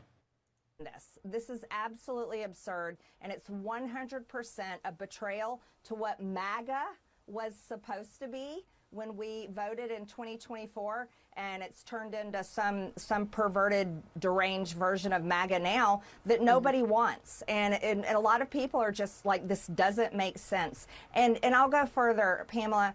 We love our military, and God bless the men and women serving, and we love their families, and we do not want to see flag-draped coffins coming home in a war that does nothing for our own homeland. And then I want to add on something else. How insulting is it to Americans that the GOP can't even fund Homeland Security right now, our own government that protects our own homeland, while they're waging some war like 6,800 miles away in a country that none of us have ever been to, against a foreign people that none of us know, killing many of these people, even to the point of killing their children.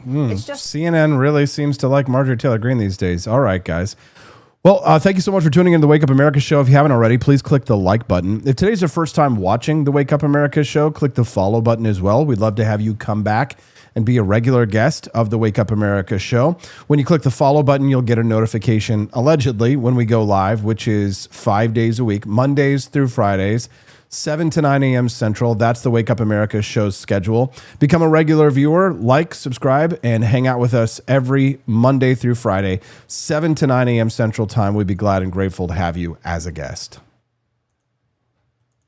And breaking news into CNN, Cuba's electrical grid has suffered a complete and total collapse. This is according to the country's power operator.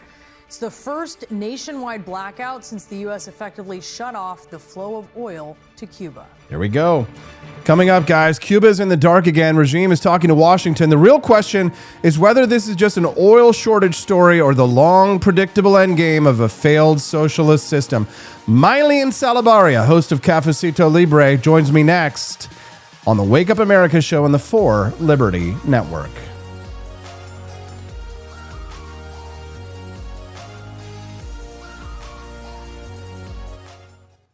In a city where businesses never sleep, the technology still crashes.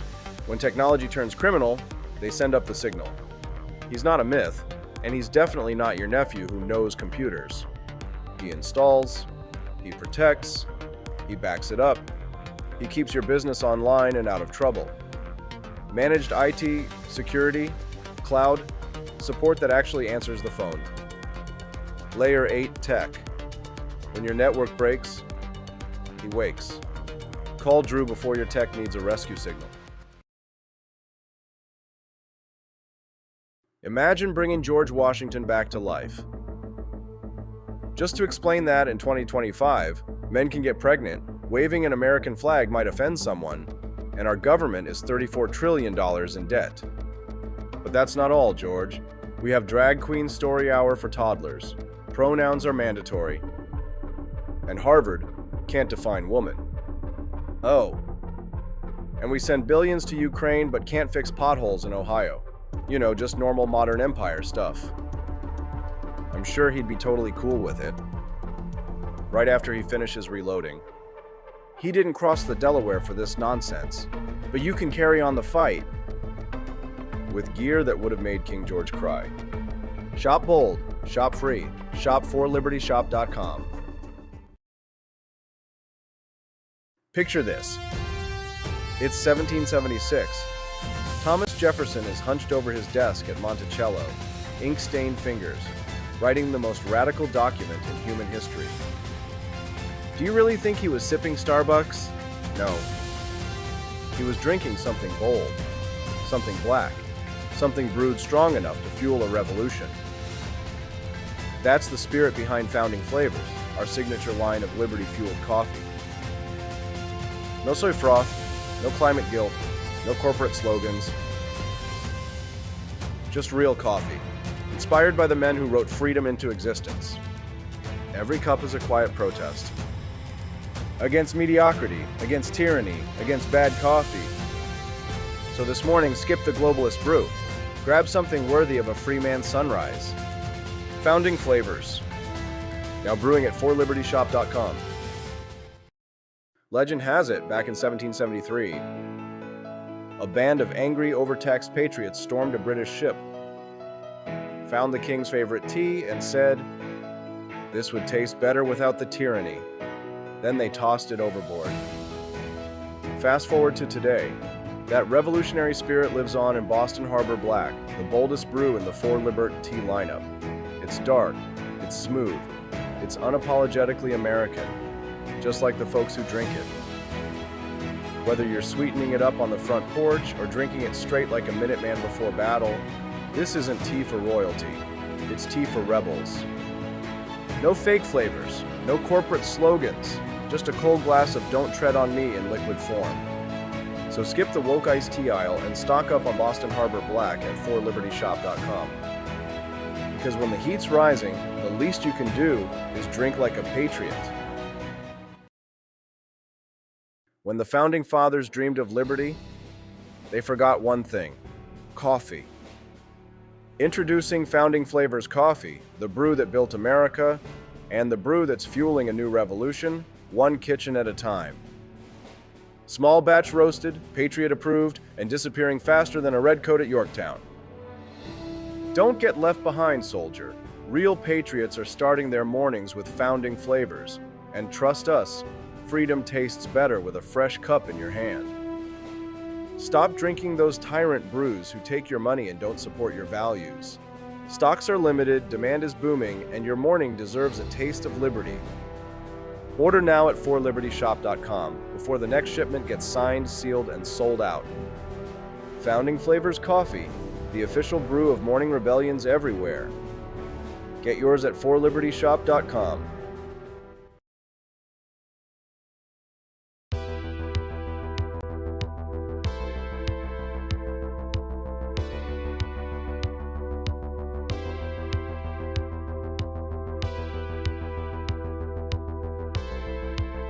Are you tired of the strange radioactive effects of leftist culture? Do you ever wonder what happened to good old-fashioned American values? Well, fear no more, because there's a new force fighting back against the cultural rot of today. Introducing Culturama, a right-of-center talk show that's taking back the future today. Hosted by none other than blonde bombshell herself, Daniela Pensack. She's not just talking, she's taking culture back, with sharp takes, brilliant guests, and a few surprises along the way. Tune in to the live video podcast twice a week, because the future doesn't I think Cuba, is in its own way, if tourism and everything else, it's a beautiful island, great weather. They're not in a hurricane zone, which is nice for a change, They won't be asking us for money for hurricanes every week. But I think Cuba's see the end. All my life I've been hearing about the United States and Cuba. When will the United States do it? I do believe I'll be having the honor of taking Cuba. That'd be good. That's a big honor.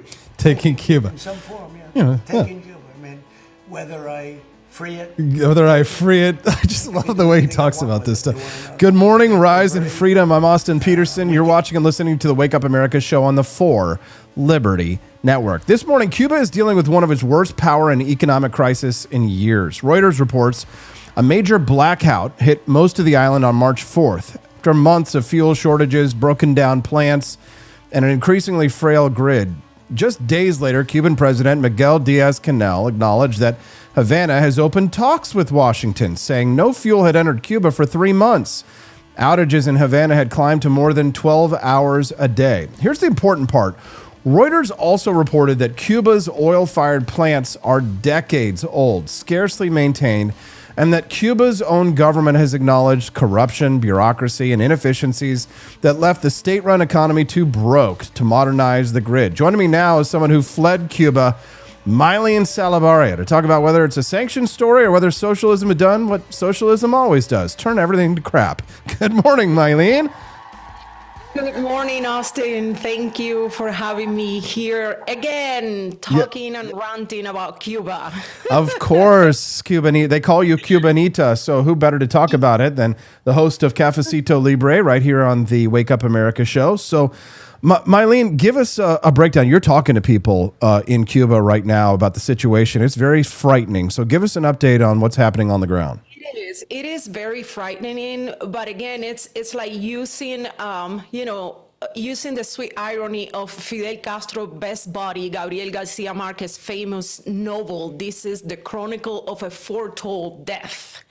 And it couldn't be like more on point because it's something that we have seen that it's, coming down the pipeline for decades now. It just reached, the peak point of the lowest of the lowest. I've been talking with friends and families up to around lunchtime yesterday, because after that, when the entire country went out with power, without the power, they also cut off the internet. That's where the concern for everybody that is outside and you still have some connections with Cuba comes, because we know when that happens. Yesterday marked the 10th consecutive night of people taking out the streets with pots and pans and setting on fire piles of trash, including inside the Communist Party's location in several provinces on the island. And then the concern comes that we know they're going to keep doing that, and now that the government cut off the internet, they can easily repress and massacre innocent civilians without ways to defend themselves other than throwing rocks, and nobody in the world is going to know about it. Nobody's going to know about it until it's too late. And it's something that, seeing the history of the communist dictatorship in Cuba, we should never put past them doing something like that, because there are plenty of documented cases of them doing the same thing before along the 67 years of history of that tyranny. Now, we've seen what has happened with the Cuban regime. We saw what happened in Venezuela, but the problem, the problem, of course, is that it's not as simple as just grabbing a dictator and then everything suddenly starts getting better. Cuba is a little bit more complicated, it's a little more challenging, and they seem to be actually more willing to work with Donald Trump after they saw what happened in Venezuela. So was Venezuela a necessary operation to sort of put the fear of God into them?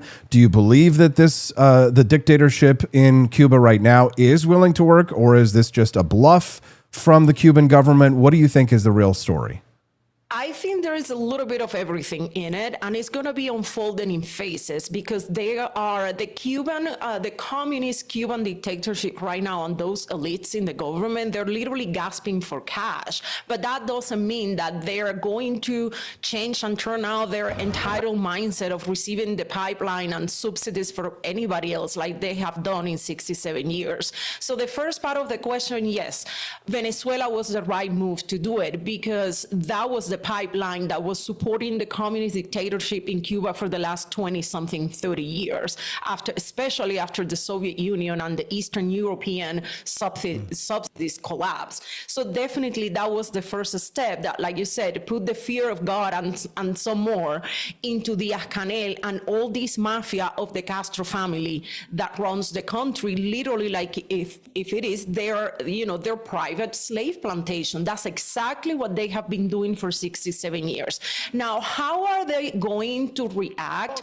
I think those are the phases that we're going to have to see how effective President Trump and Marco Rubio move into these talks or negotiations that they're talking about kind of like unfolds on a day-to-day basis. I mean, we saw that first, Díaz-Canel, number one, is not the president of Cuba, okay? Let's just, use our words correctly. He was appointed by the Castro family mafia to lead the country after Raúl Castro became too old to be like the front face of it. We still know the Castro family mafia is the one that is pulling all the strings, but that guy is not a president. Nobody ever voted for it, and even if they had elections in Cuba, everybody and their mother knew they were rigged too. So that point is completely moot.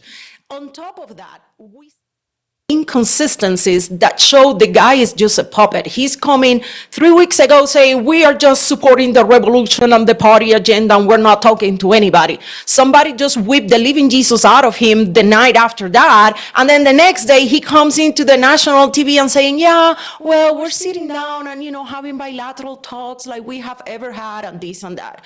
So I think it's going to be kind of like a wait and see to see the way that they unfold, but that the pressure is on. There's no way of denying it. The country is totally collapsed. And it really doesn't matter what the socialists and the Castro apologists are telling you on their daily propaganda, on regular news, on social media, like the famous caravan that is sailing from Mexico to Cuba this weekend is going to be like a major load of communist controlled propaganda. None of that matters when the people inside the island, with the little connection that they can put messages out, they are actually calling and clapping for what President Trump said on that clip that you just sent. They are literally telling us, why is this taking so long? Just come over and let's get done with this at once so we can start rebuilding this country, because everybody knows inside and outside Cuba that it's going to take decades to rebuild the destruction that they have inflicted on the nation. Now, we've seen not just blackouts, but we've also seen pretty rare public unrest. Protesters were attacking a Communist Party office in Morón. Even Cuba is that's a place not known for tolerating dissent. But when this starts to boil over right now, is that a sign of the depth of the crisis? Absolutely. I think that we are seeing like a second wave of something similar of what happened on July 11 of 2021. It's just that at this point this year, the inside imploding, collapsing, and disintegration of the situation in the country is probably 50 times worse than what it was in 2001. In 2001, they still got some relief from Venezuela, from Mexico. Now they have been completely cut off, and rightly so. Is the only way to get rid of those, like I said, that communist mafia that the Castro family have been imposing on the country for so long. So definitely this unrest is like a new level of that. Clearly, social media and having access to internet will make a big difference. The problem is that we get back to the same issue that we have talked both in this show and Cafecito Libre many times before. Cuba is, geographically speaking, a prison. So unless you get support, technology, internet connection, or whatever you name it, from overseas, from people that are willing to support the dissident movement and the people that are taking the streets, like I said, for 10, 11 nights in a row now, it's going to be very hard, because that you're going to end up being cannon fodder. We have seen on the videos that they are setting on fire the Communist Party's office, which is like epic, by the way, if you ask my unsolicited opinion, with the piles of trash that are laying down in the entire country. The protesters are trying to cover their faces. They're facing the police, the political police, the black berets, which are like the special forces that they use to beat up people on the streets. And the only thing they have is stones to throw at them.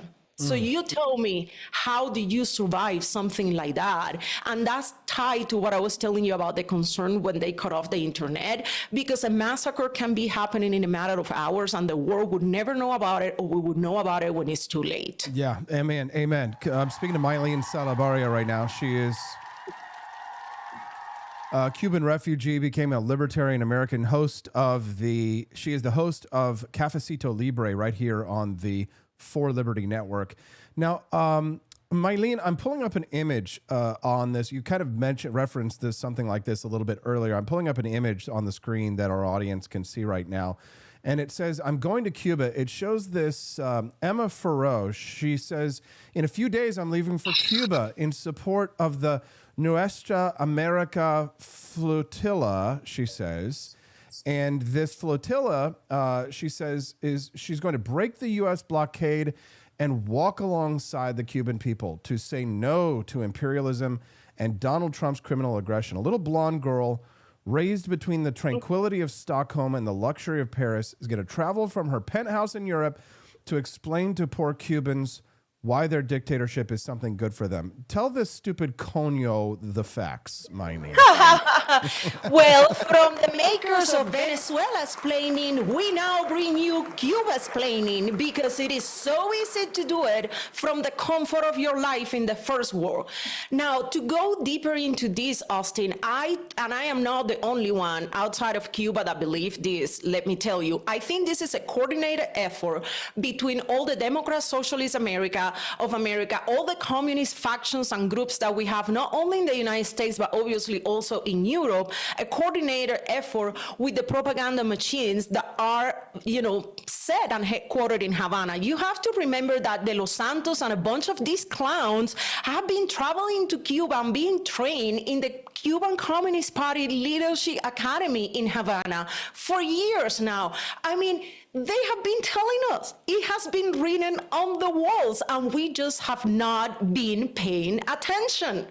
When they tell us who they are, we need to believe them. And this is a coordinated propaganda effort because, again, we're talking about a regime that is gasping for cash, and they need, the only way that they feel they can control the narrative is when they pull these stunts with a bunch of youthful idiots that think that they're going to go to Cuba, and Cuba's playing the misery of 67 years to 11 million of Cubans that are surviving on the island without food, without power, among piles of trash, without running water, with sewer systems that don't work, and dying of preventable diseases anywhere else in the world. So you tell me, if that is not like the definition of a psych op, again, it's written on the walls, and whoever doesn't want to see it is because they're choosing to look to the other side. Mailyn Salabarria. Ow, ow! Telling it like it is. Now, save a little bit of that fire for later, because I know you're going to be talking about this today, probably at least for a mention, but I know you have an excellent guest on your show, Cafecito Libre, going to be talking a little bit about Venezuela. So you want to give us a quick little sneak preview of what's going on Cafecito Libre later today, 3 p.m. Central Time at rumble.com/Cafecito Libre. What are you going to be talking about? Let me tell you and your audience that it's been so hard to keep up with the creative content guideline in the last few days. I mean, on top of that, we're literally afraid of falling asleep and something is going to happen, in the middle of the night with Q, and we have to come up and talk about it. Everything is moving so fast, but the plan that we have for this afternoon is a really great conversation. We're going to try to tie up what is happening with Venezuela after Maduro took his pajama ride all the way with the Delta Force bros, and how this is impacting Cuba, this cutting of the pipeline that we mentioned before, and drawing a little bit of the common things and the difference between what's coming next for both countries and what should be the roles of both diasporas that are willing to invest and rebuild these societies that communism took away from us for generations, so to speak. So it's going to be a really great conversation. I'm really excited. I love Cafecito Libre. I'm so thrilled that we've got this show on the network starring you, Mailyn Salabarria. The show is Tuesdays and Thursdays on the For Liberty Network, and you can find her show at rumble.com/Cafecito Libre. So if you're really interested in what's happening with Cuba, Venezuela, Mexico, Argentina, Chile, God, you got to do an episode on what just happened with Chile right now. The new president. I know. The list is just getting too long, and we only have 2 hours twice a week. I know. Hopefully, Cafecito Libre is going to be so successful and so popular, and I know it will, that we'll probably have to go to 5 days a week one day. So, but we'll get there. The best way to support Cafecito Libre is to watch the show, to follow her over at rumble.com/Cafecito Libre, and to support her rise, because we need more voices like Mailyn, who are experts on these issues, to help us to support the Latin American world. Mailyn, for a lot of people who are watching what happens with Cuba, we learned about the conflict of the Cuban Missile Crisis in high school or middle school. Some of us remember it, some of us don't.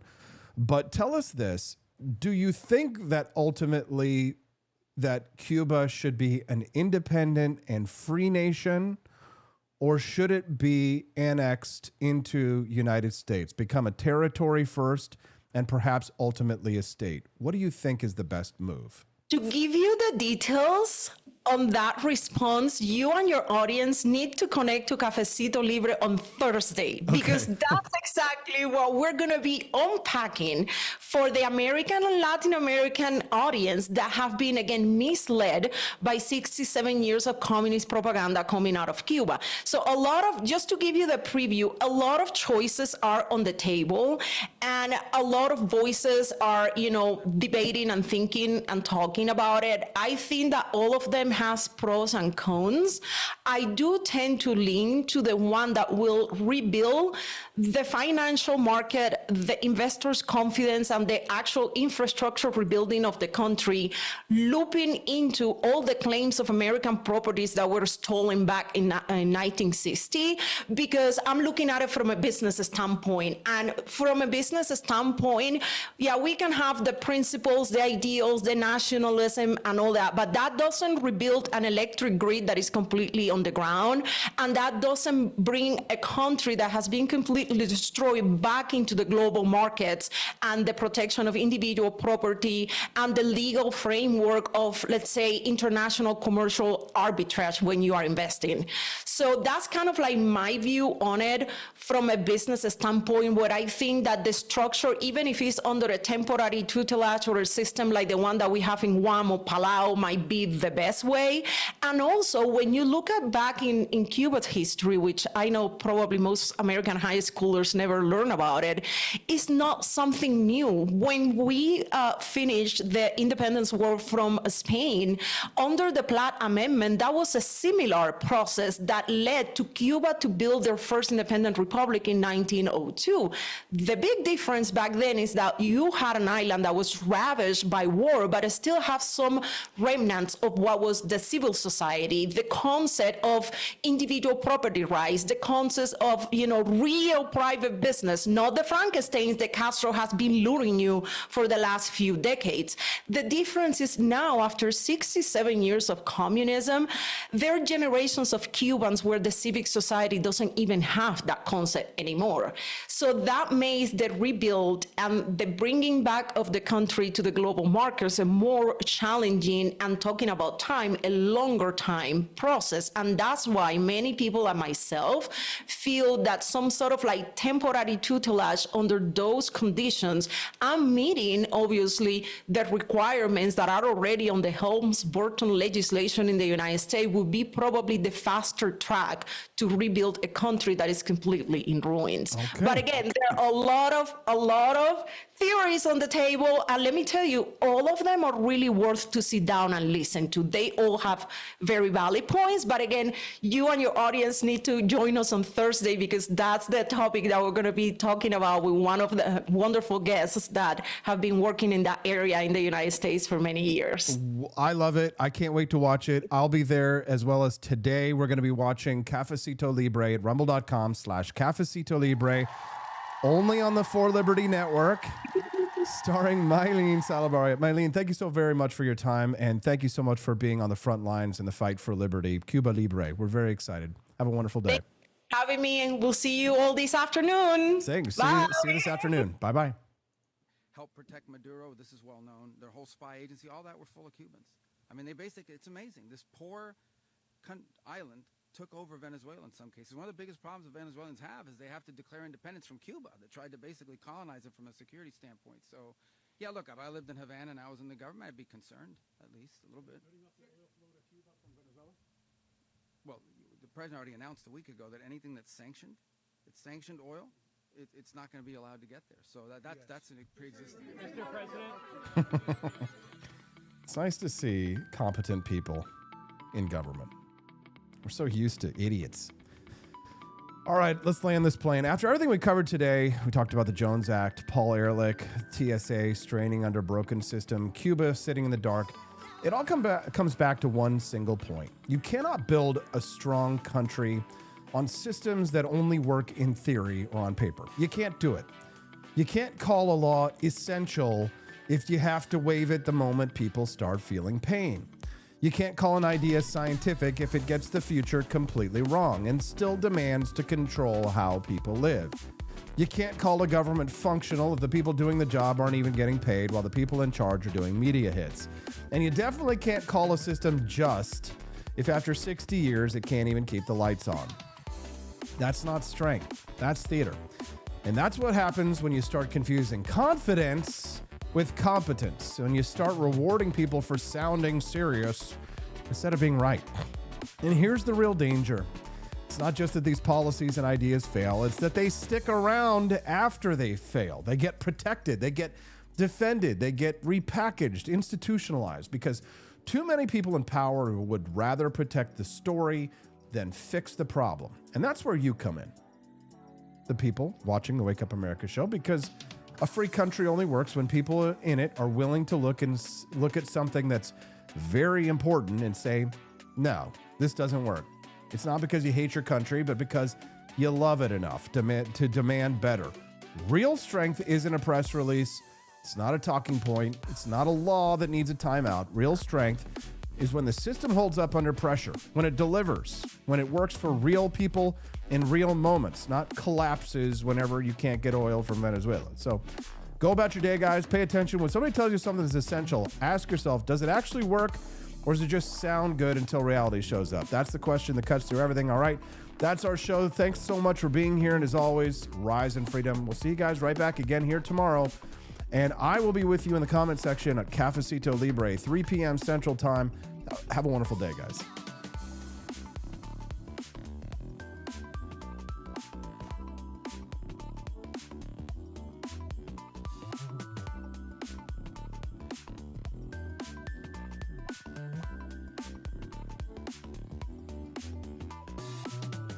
Imagine bringing George Washington back to life. Just to explain that in 2025, men can get pregnant, waving an American flag might offend someone, and our government is $34 trillion in debt. But that's not all, George. We have drag queen story hour for toddlers. Pronouns are mandatory.